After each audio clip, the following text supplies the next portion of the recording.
같은 경우는 보통 우리 교회에서 선교를 간다고 하면은 뭔가 사역을 준비하고 그 준비한 사역을 선교지의 이웃분들에게 보여드리면서 같이 하나님의 사랑을 흘려보내는 그런 형식의 선교를 많이 했었잖아요, 우리 교회에서는. 근데 홍천 선교를 준비하면서 훈련도 지나고 이제 같은 선교팀 모임을 하는데 자꾸 뭔가 준비를 하는 것도 없고 계속 우리가 지금 뭐 해야 될까라는 생각, 그리고 우리가 뭘 준비를 해가야 될까라는 생각만 자꾸 그 물음표가 자꾸 뜨는 거예요. 그래서 저희 정광훈 전도사님께도 여쭤봤죠. 저희 뭐 하는 거예요? 저희 뭘 준비해야 돼요? 이런 질문을 진짜 많이 했던 것 같아요. 근데 그때마다 전도사님께서 하셨던 말씀이 우리의 주권을 하나님께 내어드리고 또 하나님께서 인도하시는 대로 우린 낮은 자세로 이 모든 과정에 임하고 또 우리의 가장 큰 목표는 사랑이다. 하나님의 사랑을 얼만큼 나타내느냐가 우리에게 가장 큰 목표이다 라고만 얘기를 하시는 거예요. 그래서 순간 우리가 아무것도 안 하는데 무슨 사랑을 나타내고 사랑을 흘려보내고 올 수 있을까? 라는 생각을 진짜 많이 했던 것 같아요. 근데 이 선교를 준비하면서 제가 기도를 하고 제 마음속에 가져 주시는 마음이 우리 마음의 중심이 하나님께로만 서 있다면 그 모든 필요는 하나님께서 채우실 것이라는 그런 마음을 가장 계속 채워주셨던 것 같아요. 그래서 그 이후부터는 모든 걸 내려놓고 편하게 이끄시는 대로 그냥 흘러가는 대로 그냥 참여했던 것 같아요. 저는 제주도 선교는 준비를 하면서 좀 되게 촉박했어요. 다른 선교지보다는 한 주 정도 더 빠르게 가다 보니까는 또 촉박을 했는데, 준비하면서 계속 말씀을 해주시고 계속 생각을 했던 거는 과연 잘하는 선교가 무엇일까라는 부분에 대해서 많이 생각했던 것 같아요. 특히 제주도 선교는 어린이 성경학교 이런 거를 했었거든요. 그 어린이 성경학교라고 하면 막 뭘 어떻게 해야 되고 막 이런 것들을 어느 정도는 세워야 되잖아요. 근데 그러한 시간들이 좀 생각보다 되게 타이트했어요. 타이트했고, 특히 저는 그 안에서 회계팀을 하면서 물품 구매해야 되는 그런 것들도 다 했었는데, 그 잘하는 선교라고 하면 다 준비가 되어 있어야 되잖아요. 근데 이거가 그때는 참 촉박하고 이래가지고 조급한 마음도 들 수가 있었을 것 같은데 되게 하나님께서 채워주시겠구나라는 그 믿음이 있었던 것 같아요. 그리고 또 필요한 부분에 대해서 놓친 게 있으면 또 이거를 채워주시겠지라는 그런 생각들이 있다 보니까는 사람이 잘하려고 하는 선교보다는 우리가 그 안에서 하나님을 어떻게 발견하고, 그리고 제주도 선교에는 그 교회의 사정이 또 있었어요. 그 사정을 봤을 때 너무 마음이 아픈 거죠. 이제 담임 목사님은 안 계신 상태였고 사역자가 없는 상태에서 장로님이 그 교회를 운영을 하시는데 300~400명 정도의 성도가 계시는 교회였거든요. 아이들이 교회 분위기를 아니까 막 웃고 활발했던 그런 아이들이 다 그런 분위기가 애들이 찬양을 불러도 찬양을 즐겨 부르지 못하는 그런 상황이 되고, 그런 부분을 보니까 더 그 아이들을 사랑하는 마음으로 준비했던 것 같아요.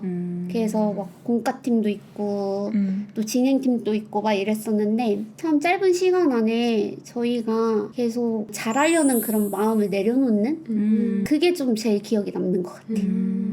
좀 약간 비슷한 것 같아요. 저는 성경학교라니까 되게 체계적으로 해야 된다고 강박관념? 왜냐면 직업이 교사다 보니까 프로그램을 잘 짜고 계획적으로 해야 된다고 생각을 하는데, 막상 그런 것들을 준비하는 과정을 보면은 서툴고 그런 부분들이 있는데 되게 따뜻한 거예요. 너무 잘한다고 좋다고 그렇게 서로 이야기하는 서로의 모습 가운데 여기가 교회고 하나님의 그 자녀들이고 되게 따뜻함들이 느껴지는 거예요. 그래서 내가 뭔가를 잘하려고 하는 게 중요한 게 아니라는 거를 뭔가 생각이 든 거예요. 그래서 이게 그냥 뭔가 내가 사랑하는 마음으로 섬겨야 되구나, 뭔가 내가 하려는 거를 조금 내려놓아야겠다는 생각들을 되게 많이 한 것 같아요. 그래서 되게 즐거웠어요. 뭔가 제 뜻대로 되지 않아도 애들이 제 말을, 성경학교를 하면서 제 말을 듣지 않아도 즐거웠고, 아이들이 말씀을 안 듣는 것 같았는데 나중에 이야기를 나누다 보면 애들이 다 기억하고 있더라고요. 장난치면서 안 들은 줄 알았는데 그런 과정 속에서 하나님의 일하심을 느끼게 된 것 같아요. 그리고 대학부 친구들이랑 같이 했거든요. 그게 너무 좋았던 것 같아요. 왜냐면 만날 일이 없는데 같이 만나서 이렇게 사역도 하고 만날 수 있는 시간이 있다는 게 너무 좋은 것 같아서 그 대학부 친구들도 그렇게 말하더라고요. 이런 시간들도 있는 걸 너무 좋은 것 같아요. 약간 비슷했던 게 처음에 이제 그 선교팀 팀 모임을 갔는데 다 모르는 친구들이고 저보다 이렇게 약간 나이 차이도 있고 과연 내가 이 친구들이랑 같이 뭔가 팀 모임을 할 수 있을까? 공주를 갈 수 있을까? 지금이라도 늦지 않아서 가지 말까? 막 이런 고민을 하면서 이제 첫 모임을 갔는데 원투원처럼 이렇게 원을 둥그렇게 만들어가지고 서로 이제 아이스 브레이킹 하고 말씀 가지고 나눔을 하면서 친구들이랑 되게 비슷한 고민들을 하고 있는 거예요. 공주에 가서 잘할 수 있을까? 다들 똑같은 게 내가 잘 모르는 사람들인데 이 사람들이랑 잘 시간을 보낼 수 있을까? 이런 고민들을 하고 있고 내가 그 불편한 공간에서 잘 버틸 수 있을까? 이런 고민들을 하고 있는 걸 보면서 그냥 나 혼자 너무 벽을 세우고 있었구나. 나만 힘들다고 생각하고 있었구나. 근데 하나하나 나누다 보니까 이 친구들도 나랑 공감을 해주고 비슷한 고민을 하고 있고 그래서 그냥 혼자가 아니라는 생각을 하게 됐던 것 같아요. 준비하는 기간에 나는 이 공동체 안에서 혼자가 아니었구나, 같이였구나, 함께였구나 이걸 되게 많이 느꼈던 것 같아요. 우선 저한테 하나님이 하셨던 일들은 계속 하나님과의 관계 회복을 어떻게 하면 좋을까? 난 뭘 해야 될까? 어떤 것들을 해야 될까? 이런 것들이 저한테 올해 되게 큰 명제여서 그럼 묵상을 하면 하나님이랑 관계가 좋아질까? 아니면 성경 필사를 하면 하나님과 관계가 좋아질까? 이런 스스로의 고민들을 하면서 계속 뭔가를 하려고 했었던 시간들이었거든요. 그러면서 하나님은 저한테 어떤 분이셨냐면 시대 검사하시는 분. 약간 그런 느낌. 너 이거 오늘 안 했잖아. 이거 해야지. 이런 마음이 되게 강했었는데 이번에 선교를 가서 첫 강의가 하나님은 정말로 나를 사랑하시는가? 이 주제로 이제 이광성 목사님이 설교를 해주셨어요. 특강을. 근데 그때 저한테 하나님이 주셨던 마음이 경재야 나는 너를 그냥 너 존재로 좋아해. 너가 말씀을 읽어서가 좋은 게 아니라 묵상을 해서 좋은 게 아니라 그냥 너가 살아가는 모습이 너무 예쁘고 너로 그냥 나랑 교제했으면 좋겠어. 이 말씀을 저한테 하시는 것 같았어요. 그 말라기서 1장 2절 말씀에 내가 너희를 사랑하였노라 라는 말씀이 약간 후원부에 있는데 그 말씀을 목사님께서 영어로 풀어주셨어요. I have loved you. 그러니까 나는 계속 너를 사랑해왔어. 근데 그 말씀이 저한테 되게 많은 위로가 되더라고요. 뭔가를 해야지 되는 게 아니라 그냥 그 안에서 하나님 안에서 자유하면 돼. 하나님이 뭐라고 얘기하는지 되게 궁금한 거 있잖아요. 성경을 볼 때 예전에는 오늘 3장 읽어야 되는데 아니고 너무 어떡하지? 잠 오는데? 이런 느낌이었는데 그때 그 하나님을 만나고 난 후에 선교의 모든 일정들이 그냥 즐거웠어요. 기도하는 시간들 내가 버틸 수 있을까? 아침에 일어나서 그런 걱정들이 있었는데 일어나지고 기도 시간이 즐거워지고 묵상이 과연 이 3시간 아침에 3시간 동안 묵상을 했거든요. 할 수 있을까? 과연? 그랬는데 그게 되게 자연스럽게 되어지더라고요. 하나님 뭐라고 말씀하시는지 궁금하고 저한테는 그렇게 일하셨던 것 같아요. 경재야 너 이제 그만 좀 뭔가를 하려고 해. 이거를 스케줄을 짜고 뭔가를 하고 그러지 않으면 되게 불안하고 잘못한 것 같고 숙제 안 한 것 같고 이런 느낌이고 하나님 멀어지신 것 같고 나한테 얘기 안 하시는 것 같고 이랬는데 그게 아니라는 거죠. 너로 훌륭해. 너로 나는 만족해. 나랑 함께 얘기하자. 저는 WM 센터로 가면서 어린이 선교를 못해서 사실 조금 아쉬웠어요, 시작은. 근데 너무 즐거운 거예요. 그 막상 성경학교를 하는데 그리고 그 예배를 드리는데 막 눈물 흘리고 있고 다 너무 좋은 거예요. 그런 과정들을 느끼면서 하나님의 그 인도하심을 내가 따라가야겠구나라는 걸 진짜 너무 많이 느꼈고 같이 거기 교사로 섬겨야겠다는 막 그런 마음들을 막 하면서 내 생각과 내 모든 것들을 내려놔야겠다는 생각들을 되게 많이 느낄 수 있었던 것 같아요. 제 모든 걸 좀 약간 내려놔야 기쁜 것 같아요. 그러니까 하나님을 온전히 따라갈 수 있는 시간들이었던 것 같아요. 그런데 저뿐만 아니라 저희 그런 팀원들도 처음에는 선교를 가기 싫었던 분도 있고 뭐 공주 선교를 가려고 했는데 스케줄이 안 맞아서 뭐 이렇게 오신 분들도 있었고 저랑 다 똑같은 생각들을 하고 계시더라고요. 그런 부분들에 있어서 진짜 하나님의 인도하심을 따라가는 게 결국 정답이다라는 생각들이 있었어요. 저는 일단 그 준비하는 기간이 좀 타이트했다고 했잖아요. 그래도 구매할 것들이랑 이런 것들이 순차적으로 잘 돼갖고 갔는데 신기했던 것 같아요. 이게 팀이라고 나뉘어져서 내 것만 하는 게 아니라 만약에 저쪽 팀이 어떠한 도움이 필요하다고 하면 다른 팀 분들이 자연스럽게 와서 얘기를 해주시고 도와주시고 이러는 모습들을 보면서 정말 우리가 준비하면서 서로가 몰랐지만 하나님 안에서 우리가 정말 하나가 되었구나 라는 생각을 되게 많이 느낄 수가 있었던 것 같아요. 그래서 어떤 한 분이 컨디션이 안 좋으셔서 쉬어야 된다라고 하면은 쉬시라고 하고 그 자리를 뭐 다른 사람이 들어가서 한다든지, 또 누군가가 좀 저걸 어려워하고 있다면은 다른 사람들이 가고 그걸 도와주는 그런 모습들을 보면서 그냥 성교라는 그거 하나만으로 서로 사랑하고 배려하고 위해주는구나, 이걸 너무 많이 느꼈고, 아이들이 마음을 여는 모습들이 보이더라고요. 처음에는 막 고학년 애들도 그냥 가만히 서 있어요. 아무리 찬양을 해도. 근데 나중에는 귀여워.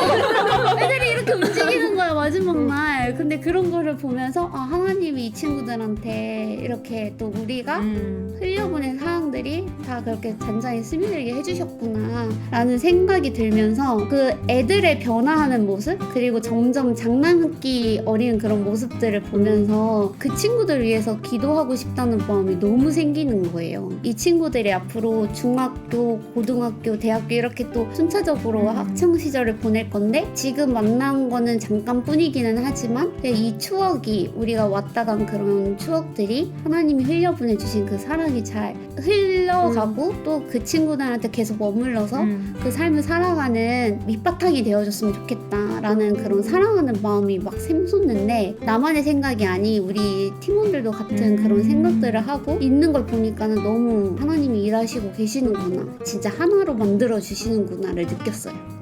저는 선교 가기 전날, 바로 전날 저랑 저희 전도사님이랑 회계를 맡은 자매님이랑 셋이서 이제 장도 보고 막 그 전부터 준비를 하고, 그 당일날 아침에 이제 좀 일찍 와가지고 이제 선교 출발을 위해서 좀 준비하고 이런 일들을 했어요. 근데 그 시간 동안에 돌발 상황들이 너무 많이 생기면서 또 제가 예측하지 못한, 계획하지 않은 그런 일들, 그리고 또 그런 반응들이 오면서 굉장히 마음이 많이 힘들어졌고, 선교를 떠나는 그 당일날 아침에 제 스스로가 날카로워지는 제 모습을 좀 발견했던 것 같아요. 그러면서 아, 나 3박 4일 동안 잘하고 올 수 있을까? 그게 약간 두려운 마음이 들더라고요. 그래서 홍천 선교를 가는 그 버스 안에서 계속 기도를 했어요. 저는 하나님께 제 행동과 제 마음과 생각을 지켜달라라는 기도를 하면서, 하나님이 계획하신 상황들을, 그리고 그런 상황들을 풀어나가기 위해서 저를 좀 잘 활용해달라, 쓰임받게 해달라라고 하면서 기도를 계속하면서 갔죠. 그러다가 이제 홍천에 도착해서 버스에 내려서 산길을 걸어 올라갔었거든요. 올라가면서 걸음 한 걸음 한 걸음마다 너무 큰 위로를 받고, 뭔가 제 마음에 하나님께서 이렇게 만들어 놓으신 위대한 자연의 아름다움과, 그리고 하나님께서 주시는 나에게 주시는 위로가 아, 이런 거구나라는 게 좀 느껴지면서, 그 앞에서 제가 가지고 있던 뭐 고민들을 모든 게 다 하찮아 보이더라고요. 그래서 뭔가 그런 감격을 갖고 이제 이렇게 뭐 올라가서 이제 에브라임 하우스에 다 도착을 했는데, 저희가 가기 전까지 굉장히 안 좋은 최악의 상황들을 너무 많이 들었거든요. 뭐 벌레도 많고, 뭐 개미도 많고, 뭐 화장실도 없고 막 이런 얘기를 막 듣고 갔거든요. 보니까 괜찮은데? 좋은데? 막 이런 느낌이 들더라고요. 근데 뭐 물론 뭐 저희가 뭐 전도사님까지 32명이 함께하고, 하지만 화장실 2개. 그래서 뭐 형제분들이 약간 희생하시면서 계곡에 천막을 치고 거기서 씻고 막 하시는 뭐 그런 희생이 있었긴 하지만 저는 좋았다. 그런 상황도 있었고, 우선 홍천 선교팀은 크게 오전에는 노동이라고는 하지만 노동이 그렇게 길진 않았어요. 한 1시간 반에서 2시간 정도 노동을 하고, 그 이후 시간에는 진짜 기도와 말씀, 찬양으로만 그냥 계속 채워졌던 그런 시간들이었거든요. 그 간에서 제가 가장 인상 깊었던 게, 저희가 3종 시간이 있었거든요. 오전 9시, 12시, 그리고 3시 이렇게 3번 종을 쳐요. 3번 종을 치면은 그 종에 맞춰서 저희는 한 7분 정도 기도를 하게 되는데, 12시에는 30분 기도를 했어요. 저희가 처음에 7분, 30분 좀 긴데? 좀 빡신데? 막 이런 생각을 했거든요. 그래서 할 수 있을까라는 생각을 했는데 제가 그 시간에 기도하고 하나님께 집중하면서 들었던 생각은 내가 이렇게 기도할 게 많은 사람이구나 라는 생각이 들었거든요. 우리 그 선교 훈련 때 준우가 선교사님께서 말씀하신 것 중에 하나가 기도하지 않는 사람은 리더를 할 자격이 없다라는 말씀을 하셨잖아요. 그 말이 되게 충격이었거든요.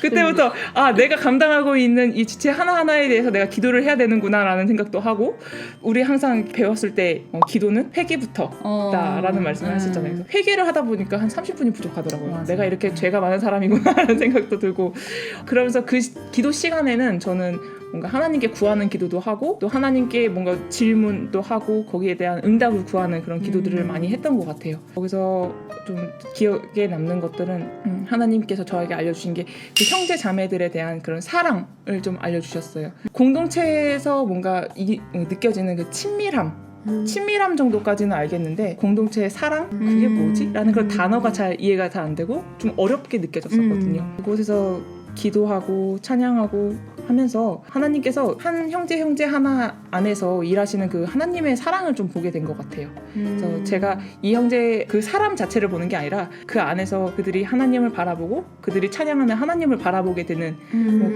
약간 그런 은혜가 있었던 것 같아요. 그래서 이 사람 하나하나도 하나님께서 사랑하시는 그대로 있는 그대로 사랑하시는 존재들이구나라는 큰 마음을 주시면서 이게 하나님 안에서 서로를 용납하고 진정으로 받아들여지는 그런 공동체의 사랑인가? 라는 그런 감사함이 굉장히 느껴졌었거든요. 그때 별건 아니지만 팀장으로서 느껴졌던 그런 짐들 아니면 제 개인적인 그런 상황들 이게 너무 마음이 힘들었었는데 그 안에 사랑을 느끼면서 그 은혜로서 되게 뭔가 제 마음 자체도 자유함이 느껴졌던 것 같아요. 그래서 그때부터 온전히 그곳에서 시간을 누릴 수 있게 되었던 것 같고 가장 감사했던 거는 그 안에 함께 할 수 있는 동역자들, 믿음의 선배들, 언니 오빠들 같이 가게 했던 거 정말 감사했던 것 같아요. 그 안윤희 전도사님 WM센터 전도사님이신데 그 말씀을 해주셨거든요. 그 아이들에게 선생님이 아니라 믿음의 선배가 되달라고 이야기를 해주시는데 그게 좀 약간 띵 맞는 느낌이었거든요. 내가 이 아이들에게 믿음의 선배가 될 수 있는 사람이구나 하면서 한 주씩 한 주씩 가니까 어느 순간 그게 약간 교사가 되어 있더라고요. 그 모습을 통해서 내가 이 선교가 그냥 한순간 끝나는 그런 이벤트성이 아니라 내 삶이 돼야 되는구나. 그래서 근데 교사로 섬겨야겠다는 생각으로 섬기게 있는데 이게 좀 안 멈췄으면 좋겠어요. 계속 끊임없이 이 상황들을 통해서 또 다른 은혜들을 느끼고 내가 하나님한테 그 받은 사랑이 저희는 늘 받고 있잖아요. 그 사랑을 잊지 않고 아이들에게 또 다른 사람들에게 또 같이 하는 교사들에게 넘치는 사랑을 흘러보내는 사람이 돼야겠다고 생각을 하는데 이 부분에 대해서 많이 어려워서 같이 기도하면 좋을 것 같아요. 저에게 선교는 삶이다 라는 생각이 들었던 것 같아요. 어디를 해외를 가서 어디를 가서 내가 할 수 있는 게 아니라 내가 하나님한테 그 받은 사랑이 너무 감격스럽고 넘치면 자연스럽게 이 사람을 사랑할 수도 있고 이 사람을 사랑하고 섬기면서 살아가는 그게 선교지 않을까라는 생각이 든 것 같아요. 그래서 사랑하려고 많이 노력하고 있는 것 같아요. 그 선교는 사랑이다. 아까 말해준 것처럼 예수님과 하나님께 받은 그 사랑이 머무는 곳이잖아요. 저희라는 공간이. 그리고 또 저희를 통해서 하나님의 사랑이, 예수님의 사랑이 흘려나가는 건데 선교라는 그 곳을 갔다 와보면 사랑 없이는 할 수 없겠구나 라는 생각이 들더라고요. 그래서 선교는 사랑 없이는 정말 이루어질 수 없구나 라고 생각을 했습니다. 그죠? 다른 걸로 삶 속에 있는 사랑이 선물이다. 오 대박. 하나님께서 이 선교라는 현장에서 그 현장에서 나에게 숨겨놓은 선물이 항상 있었던 것 같아요.